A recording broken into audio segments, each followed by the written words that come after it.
Set. Today's session for the Athletic Lab Track Club was a pretty representative session for a comp phase day one of the week. The multi-eventers started off with some shot put technical work, each taking somewhere between 15 and 20 throws per athlete. They all continued on with their dynamic warm-up, doing some sprint development work and hurdle mobility. The multi-eventers hurdle mobility circuit was a little bit more oriented towards the skills of hurdling because their speed session for the day would involve actual hurdling. As I like to do on Mondays, we took an RSI test to get a good indication of our readiness to train and adaptability.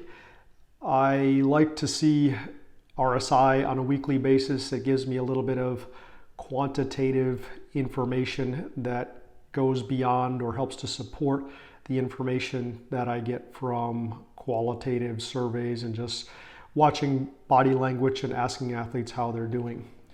Overall, the group's numbers on the RSI tests were a little bit down from the previous week. This is week 2 of this particular cycle. Normally I'd be a little bit concerned. Last week was a pretty tough training week. We are in the comp phase, so I am reducing volume a little bit. I'd be more concerned, however, if it were not a holiday week.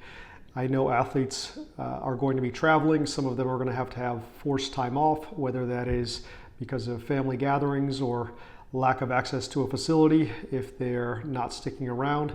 So it's going to work out okay because we're going to have at least one forced day of rest within this week.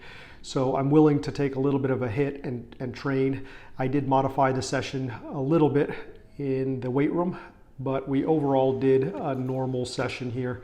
But it was good to see what we were dealing with in terms of their RSI score. Because I have weekly longitudinal data on each athlete, I can create RSI profiles that can be very useful. Following the RSI test, we did our sprint session. The jumpers had some 35-meter sprints from a breakaway start. The long sprinters did 35-meter sprints from blocks, and the multi-eventers and hurdlers did a little hurdle development series. 1/1 hurdle, 1/2 hurdles, and then 3/4 hurdles at cheated spacing. Following the speed, we hit up the weight room. We started off with a very similar clean ladder that we used last week. We did a couple doubles and then 6 singles at 80%, 85%, 90%. Back down to start that wave again at 80, 85, and 90. This is one of the few lifts that we're still lifting pretty heavy, I think because it does have a high speed component to it, high power output component to it. I'm fine lifting in these 85 to 90% ranges for the power clean. After the double wave of singles on the power clean, we did some squats. Different athletes had different squat protocols. Most of them did a standard comp squat routine that I'll do, which involves a set of 5, a set of 4, a set of 3, 2, and then finally 1 at 50%, 60%, 70%, 80, and 85% respectively. These athletes used VBT to drive intent and for us to get a good idea of, again, gauging readiness and seeing how well they can move a moderately heavy load. Each of those loads, even the 50%, the idea was to move it as quickly as possible.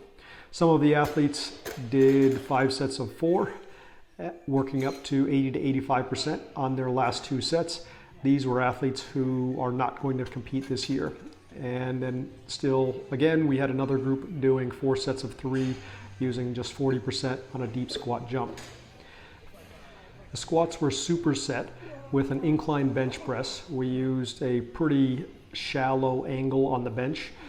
Everyone did 2 sets of 5 and then 3 sets of 3. For those athletes that had a bench press max, they worked up to 75% of their bench press max there. So far, pretty straightforward, standard session. This is what I'd call a meat and potatoes session, even during the comp phase, we're not getting too far away from what I'd call the fundamentals. We'll clean heavy, we will squat heavy, we'll bench heavy, we sprint, we jump.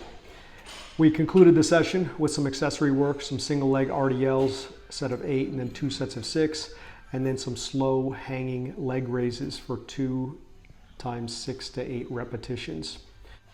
Here you can see a more detailed layout of the session plan, which is a good representation of day 1 of a week in the competitive phase where the athletes are not competing on that particular week.